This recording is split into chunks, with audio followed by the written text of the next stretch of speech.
আজ শুনছেন বাংলা গল্প অপ্রিয় সেই প্রিয়জনের গল্প।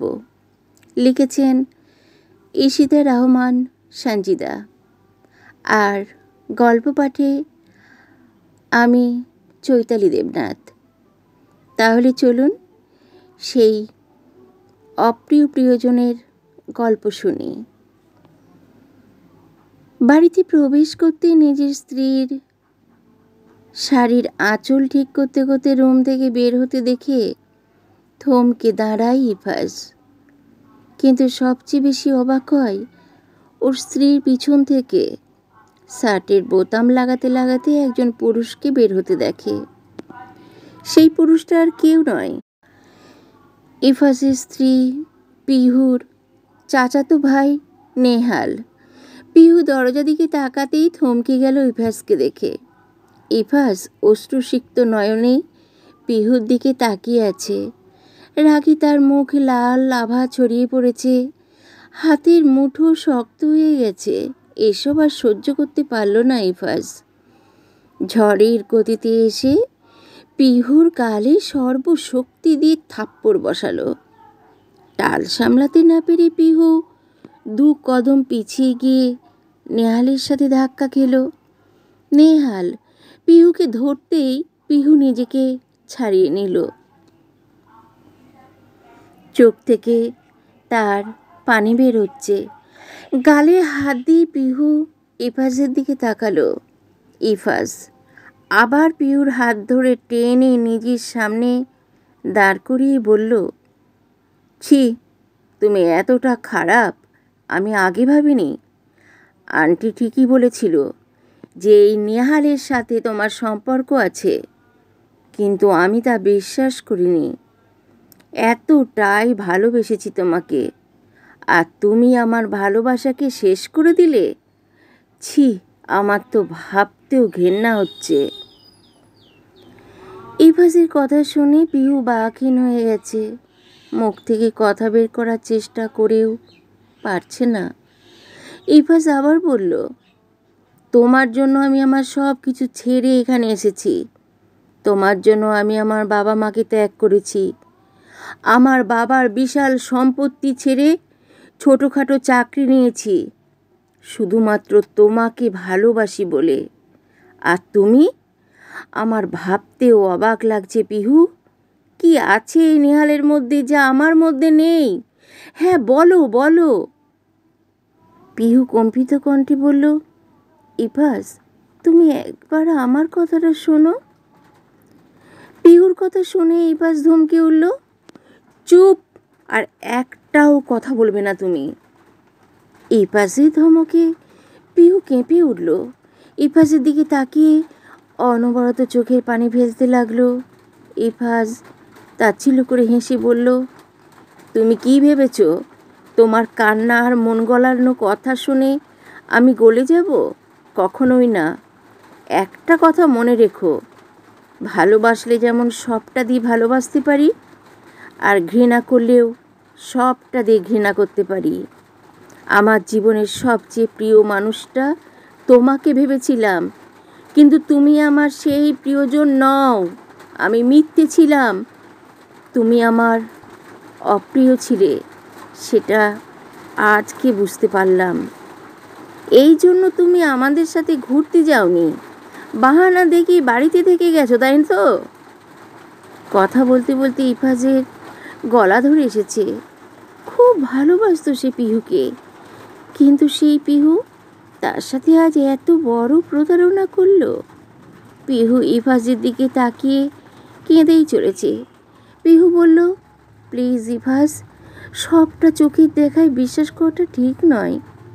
একবার আমার কথা। কি শুনবো তোমার কথা? সবটাই তো নিজের চোখেই দেখে নিলাম। এতদিন মানুষের কাছে শুনেছি কিন্তু বিশ্বাস করিনি। আজ তো নিজের চোখে দেখলাম আমি। অবিশ্বাস করি কিভাবে? পিহু অবাক হয়ে গেল। কে ইফাজকে ওর নামে উল্টোপাল্টা খবর দিল? পিহু কিছু বলতে যাবে, তার আগে ইফাজ পিহু 2 বাহু শক্ত করে ধরল। ব্যথা পাচ্ছে পিহু, কিন্তু আজকে এই ব্যথা যেন কিছুই নয়। এর থেকে 1000 গুণ বেশি ব্যথা ওর বুকে হচ্ছে। ইফাজ পিহুকে ঝাঁকিয়ে বলল, কেন এমন করলে? একবারও ঈশানের কথা ভেবে দেখোনি? ইফাজের কথায় পিহুর ঘোর কাটে। ইফাজের থেকে দৃষ্টি সরিয়ে দরজার দিকে তাকাই। বড় টিভি, ভিআর আর রিমোট কন্ট্রোল গাড়ি হাতে নিয়ে দাঁড়িয়ে আছে ঈশান। পিহু আর ইফাজের একমাত্র ছেলে ঈশান, বয়স মাত্র 10। ঈশান হাতের খেলনাগুলো আঁকড়ে ধরে মায়ের দিকে তাকিয়ে আছে। পিহুর বুকটা ধক করে উঠল। ঈশানও কি তার বাবার মতো তাকে ভুল বুঝবে? আম্মু বলে কি আর ডাকবে তাকে? বুকের ভিতর জ্বলছে খুব। আগে ইফাজকে সবটা বোঝাতে হবে। পিহু আবার ইফাজের দিকে তাকিয়ে বলল, ইফাজ, আমার কথা শোনো। ইফাজ আবার হাত ওঠালো পিহুকে থাপ্পড় মারার জন্য। পিহু চোখটা খিচে বন্ধ করে ফেলল, কিন্তু যখন দেখল যে ইফাজ ওকে আঘাত করছে না, তখন চোখ মেলে তাকালো।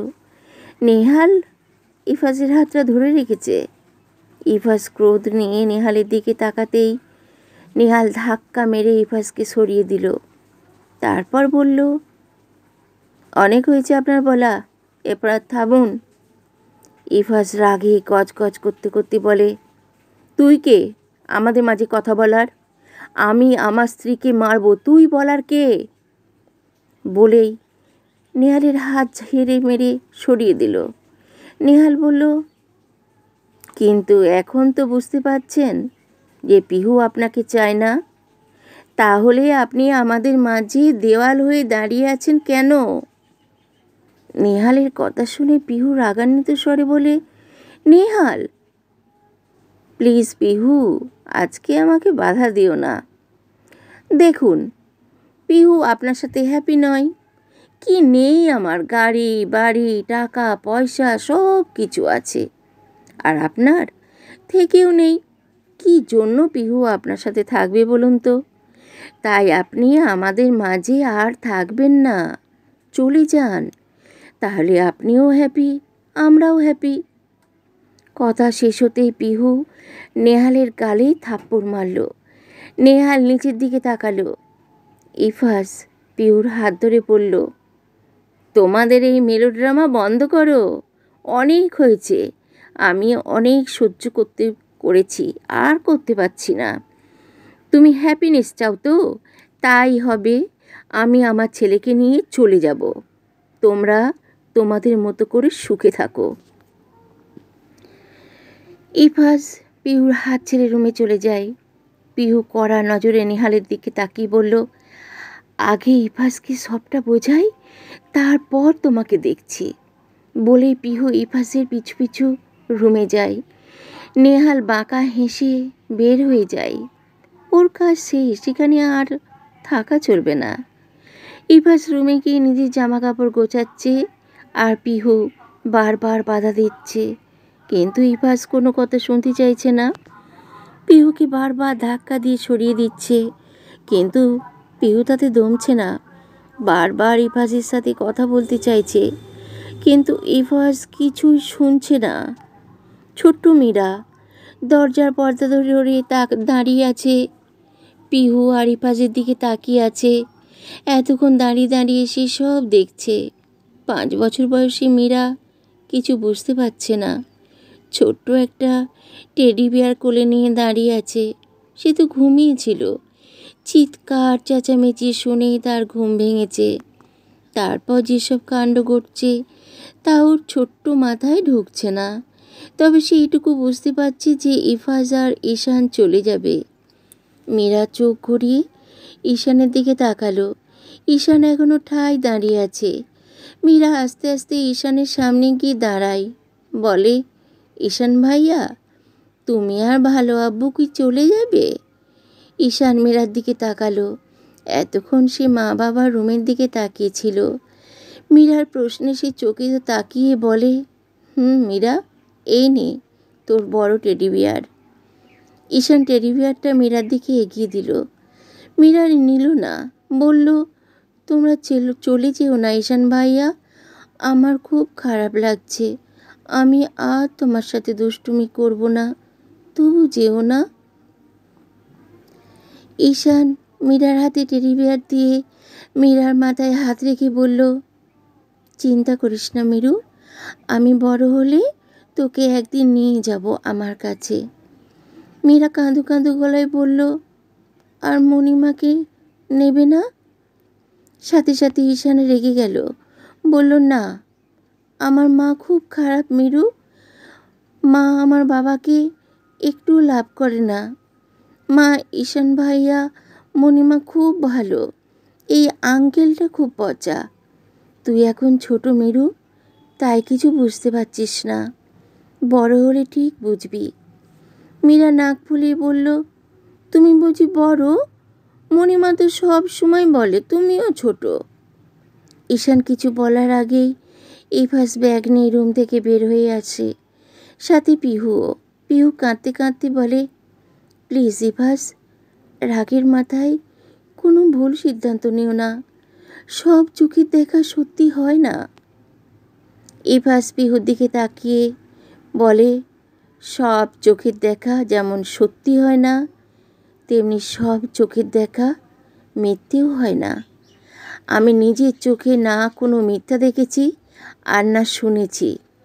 পিহু এবার ঝেড়ে গলায় বলল, তুমি এভাবে ঈশানকে নিয়ে যেতে পারো না। ঈশান আমারও ছেলে। তোমার যেমন ঈশানের উপর অধিকার আছে, তেমনি আমারও আছে। এবার সহজ গলায় বলল, ও আচ্ছা, তাহলে ঈশানকে জিজ্ঞাসা করো সে কার সাথে থাকতে চায়। পিহু ঈশানের সামনে হাঁটু গেড়ে বসে ওর হাত ধরে বলল, ঈশান, তুমি প্লিজ মাকে ভুল বুঝো না, সত্যি তোমার মা কিছুই করেনি। তুমি যেও না ঈশান, তোমাকে ছাড়া মা থাকতে পারবে না। প্লিজ তোমার আব্বুকে একটু বলো। ঈশান পিহুর থেকে হাত ছাড়িয়ে নিয়ে বলল, আমি ছোট নই আম্মু, আমি সবটা বুঝি। তুমি কেন করলে এমন আম্মু? আব্বু তো তোমাকে কত লাভ করে, তারপরও তুমি কেন এমন করলে? আই হেট ইউ আম্মু, আই হেট ইউ। আমি আব্বুর সাথে চলে যাব, তোমার সাথে থাকবো না। ঈশান দৌড়ে ইভাসকে জড়িয়ে ধরল। ইভাস তার ছেলের হাসি দিয়ে বলল, দেখলে তো, এইটুকু ছেলেও সব বোঝে। তুমি সত্যি খারাপ মা, আর একজন খারাপ মায়ের কাছে আমি আমার ছেলেকে রেখে যেতে পারি না। বাড়ি গাড়ি টাকা পয়সার প্রতি যে তোমার এত লোভ, তা আমি আগে জানতাম না। আমার কি কম ছিল পিহু? জীবনে কি টাকা পয়সা সব? ভালোবাসার কোনো মূল্য নেই তোমার কাছে? তাই তো আজ নেহারের টাকার প্রতি তুমি আকৃষ্ট হয়েছ। তবে তাই হোক, তুমি নেহালের সাথেই থাকো, আমি বাধা দেব না। আর হ্যাঁ, ডিভোর্স পেপার শীঘ্রই পেয়ে যাবে, তারপর তোমার সব রাস্তা পরিষ্কার, আর কেউ তোমার পথে বাধা হয়ে দাঁড়াবে না। ইভাস ঈশানের হাত ধরে টেনে নিয়ে যাচ্ছে। পিহু মেঝেতে বসে চিৎকার দিয়ে কাঁদছে আর বলছে, এভাবে ঈশানকে আমার থেকে নিয়ে যেও না ইভাস, তুমি আমাকে ভুল বুঝেছ। সব চোখের দেখা সত্যি হয় না, একবার আমার কথা শুনে যাও ইভাস। ইভাস ততক্ষণে চলে গেছে। ছোট্ট মীরাও এবার কাঁদছে পিহুর কান্না দেখে। দৌড়ে এসে সে পিহুর কোলে ঝাঁপিয়ে পড়ল। পিহু তখন জোরে জোরে কাঁদছে আর বিলাপ করছে, বারবার ইভাসকে ফিরে আসতে বলছে। মীরা পিহুর চোখের পানি মুছে দিয়ে বলল, তুমি কেঁদো না মণিমা, আমারও খুব কান্না পাচ্ছে। একবার আমার আম্মু ফিরে আসুক, তারপর দেখবে সব ঠিক হয়ে যাবে। আম্মুকে বলে ঈশান ভাইয়া আর ভালো আপুকে ফিরিয়ে নিয়ে আসবো, দেখো। তুমি কেঁদো না, তুমি কাঁদলে আমার খুব কষ্ট হয়। মীরার কথা পিহুকে আরও দুর্বল করে দিল। বুকের মাঝে শক্ত করে চেপে ধরল মীরাকে। মীরাকে ধরে সে কাঁদতে লাগলো। ছোট্ট মীরা পিহুর কষ্টটা বুঝল, কিন্তু ওর স্বামী আর ছেলে তা বুঝল না। এতে পিহুর আরও কষ্ট হচ্ছে। মীরাও সমান তালে কেঁদে চলেছে পিহুর সাথে। 15 বছরের সম্পর্ক এক নিমেষেই শেষ হয়ে গেল। ইফাজ আর পিহু ভালোবেসে বিয়ে করেছিল। পিহু ছিল নিম্নবিত্ত পরিবারের মেয়ে। বাবা ছোটবেলায় মারা গিয়েছে। মা গার্মেন্টসে চাকরি করে পিহুকে মানুষ করেছে। পিহু দমে যায়নি, পড়াশোনার পাশাপাশি টিউশনি করত। তারপর কিন্ডারগার্টেন স্কুলে চাকরি নিয়ে নিজের পড়াশোনা আর সংসার চালাতে লাগলো। ভার্সিটিতে পা দিয়ে তার ইফাজ খানের সাথে পরিচয় হয়। ইফাজ পিহুর সিনিয়র ছিল। পিহুর সৌন্দর্য আর সাধারণ চলাফেরা ইফাজকে মুগ্ধ করে। একটা সময় ইফাজ পিহুকে প্রপোজ করে, কিন্তু পিহু রাজি হয় না। কারণ ইফাজ অনেক বড় ঘরের ছেলে। ইফাজের বাবার বড় বড় ব্যবসা দেশে বিদেশে। পিহুর মতো সামান্য একটা মেয়ের সাথে ইফাজের যায় না। কিন্তু ইফাজের পাগলামির কাছে হার মানে পিহু। বাধ্য হয়ে ইফাজের প্রেমে সাড়া দিতে সে বাধ্য হলো। ওদের ভালোবাসা আস্তে আস্তে গভীর হয়ে যায়। ভার্সিটিতে ওরা বেস্ট কাপল হিসেবে আখ্যায়িত হয়। তবে কিছু মেয়েরা পিহুকে হিংসে করত, কারণ ইফাজ খান এত সুন্দর স্মার্ট হয়ে কীভাবে এরকম নিম্নবিত্ত পরিবারের মেয়ের প্রতি আকৃষ্ট হলো। এতে ইফাজের কোনো মাথা ব্যথা ছিল না। তবে সমস্যা হলো ইফাজের পরিবার নিয়ে। ইফাজের বাবা মা কিছুতেই পিহুর সাথে তাদের ছেলেকে বিয়ে দেবে না। ইফাজ তাদের একমাত্র সন্তান। তারা তাদের ছেলেকে অনেক বড় ঘরে বিয়ে করাবেন। মেয়েও ঠিক করে ফেলেছিলেন, কিন্তু ইফাজের জেদের কাছে তাদের সিদ্ধান্ত কিছুই না। অতিরিক্ত বদমেজাজি আর জেদি ছেলে ইফাজ, যা বলে তাই করে ছাড়ে। এক্ষেত্রেও ব্যতিক্রম হয়নি। পিহুর হাজার বারণ সত্ত্বেও তাকে বিয়ে করে নিয়ে এসে হাজির হয় বাড়ির কাঠগড়ায়। পিহুকে সে এক প্রকার জোর করেই বিয়ে করছে। পিহু ইফাজের কথা ফেলতে পারেনি। ভালোবাসা তার এতই গভীরে গিয়ে পৌঁছেছিল যে ইফাজের প্রতিটি কথা শুনতে সে বাধ্য। কিন্তু দুঃখের বিষয় যে খানবাড়ি থেকে সেদিন ইফাজ আর পিহু ফিরে এসেছিল, কারণ ইফাজের বাবা তাদের ঢুকতে দেয়নি খানবাড়িতে। বলেছিলেন যদি ইফাজ পিহুকে ছেড়ে দেয় তবে সে খানবাড়িতে যেতে পারবে। কিন্তু যেদি ইফাজ তা করেনি, পিহুকে নিয়ে ওর বাসায় চলে আসে।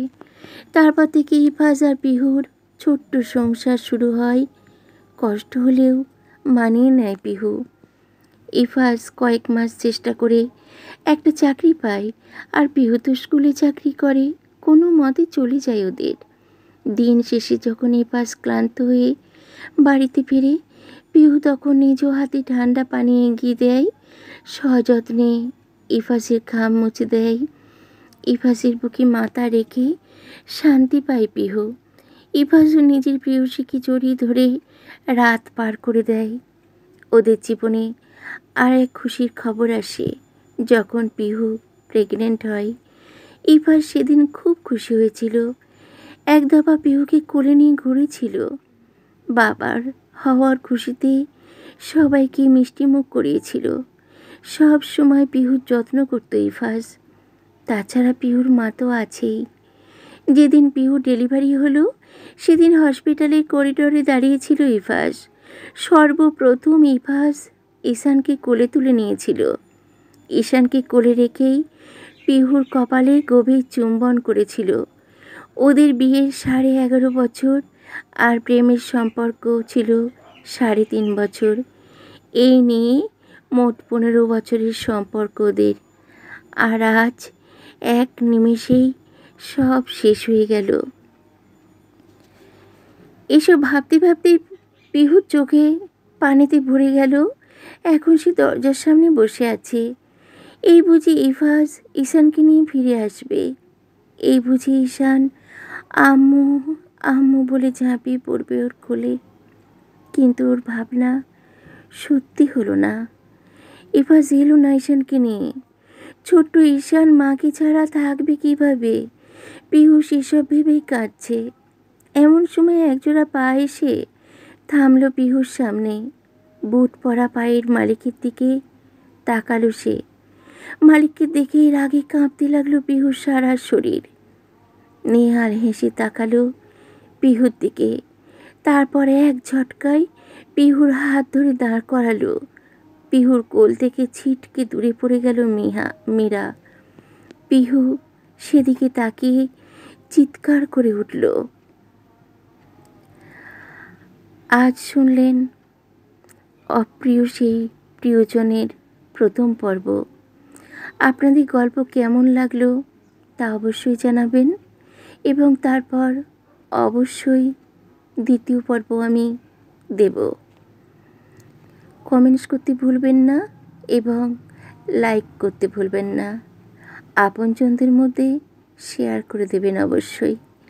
আজ চলি, নমস্কার।